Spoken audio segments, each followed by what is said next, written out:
Сіздің 10 жылдан кейін қанша ақша табатыныңыз сіздің қандай диплом алғаныңызға байланысты емес, сіздің қандай әдеттер қалыптастырғаныңызға байланысты. Себебі сіздің қандай әдеттер қалыптастырғаныңыз өте маңызды. Себебі сіздің миллионер болуыңызға бұл себепкі болуы мүмкін. Иә, достар, бүгін осы видеода осы туралы сөйлесетін боламыз. Олай болса, кеттік.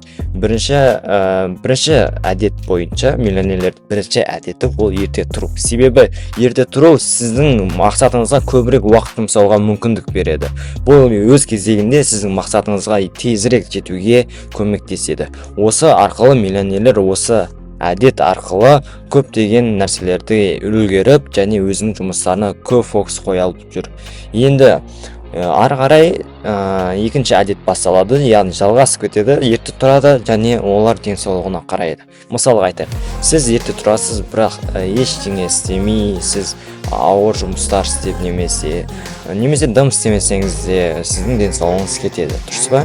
Егер адамдар өздеріне қарауды шешетін болса, олар тренировка жасайды, йогаларын жасайды, фитнеске барады деген сияқты нәрселерді істейді. Себебі денсаулық ол ең бірінші нәрсе, яғни уақыттан да ақшадан да маңызды нәрсе ол денсаулық.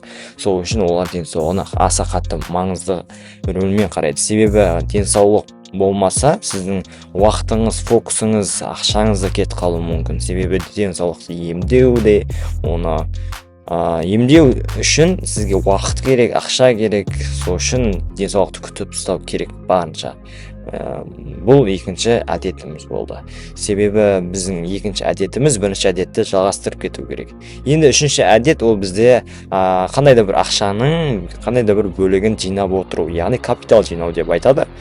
Капитал жинау ол сіздің байлығыңызды арттыруға көмектеседі. Себебі сіз ақша тауып жатсыз, ол бірақ күнделікті шығыннан аспайтын болса, немесе айлық шығыннан аспайтын болса, онда сіз бір орында тұрсыз деген сөз. Себебі сіздің не капиталыңыз жоқ, не сіз жұмыстан шықпасаңыз, сіз бомж болып кету шансыңыз да бар деген сөз. Және келесі осы әдетті жалғастырып кететін тағы да бір әдет бар, ол инвестиция жасау. Себебі сіз ақша жинайсыз, бірақ ол дым істемей тұра берсе, ол сізді артқа тарту немесе бір орында қалдыруы мүмкін. Артқа тартпайды, бірақ бір орында қалдыруы мүмкін. Себебі сіздің ақшаңыз ақша әкелу керек. Ол қалай? Мысалға, сіз акциялар сатып аласыз, акцияларды сатып алғанда сізге дивидендтер түсіп отырады, яғни ол қандай да бір пассивті кірістің бір түрі десек болады. Немесе сіз жылжымайтын бір мүлікті сатып аласыз, ол уақыт өте келе өз құнын көтерген соң сіз оны қайтадан сатып жібересіз.